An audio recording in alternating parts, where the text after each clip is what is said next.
อยากดูว่าฟ้าดินที่ให้เราพบเจอได้ไม่ยอมจับเราคู่กันฟ้าดินจงใจแกล้งเราเธอว่าหรือเปล่าทำไมนางต้องห้ามรักกันความเหมาะสมนั้นเรื่องที่ยืนยาวถึงในใจมันค้านสุดท้ายต้องยอมจำนนก่อนถนนของเราแยกกันก่อนความฝันของเราสิ้นลงแค่อยากพบกับเธอสักหนสบตาอีกครั้งแค่ให้ฉันได้บอกเธอสักคำพูดในวันที่จ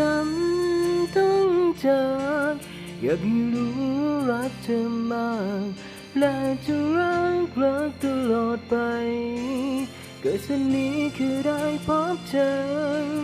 เกิดฉันน่าเคยฝันกันไหมวันนี้ใจสลายยอมจำนนให้ฟ้าดินแยกเราไกลกัน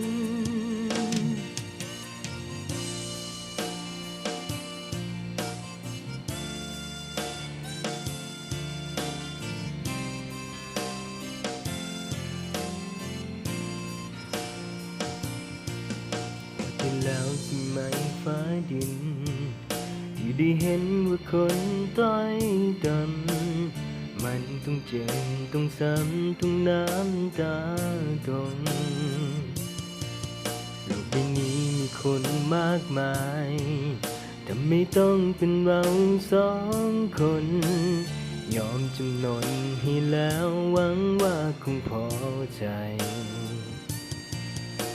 ถนนของเราแยกกันก่อนความฝันของเราสิ้นลงแค่อยากพบกับเธอสักคนสบตา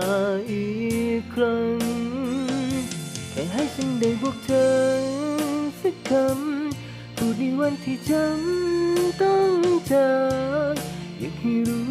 รักเธอมากและจะรักตลอดไปเกิดฉันนี้แค่ได้พบเจอเกิดฉันน่าเคยฝันกันไหมวันนี้ใจสลายยอมจำนนให้ฟ้าดินแยกเราไกลกัน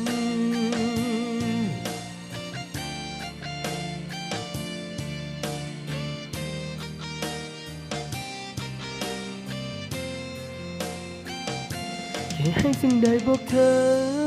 สักคำพูดในวันที่จำต้องจากอยากให้รู้รักเธอมากและจะรักตลอดไปเกิดฉันนี้แค่ได้พบเจอเกิดฉันน่าเคยฝันกันไหมวันนี้ใจสลายยอมจำนนให้ฟ้าดินแยกเราไกล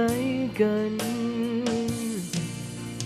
คนรักกันอยู่ฟ้าถึงฉันไม่เข้าใจ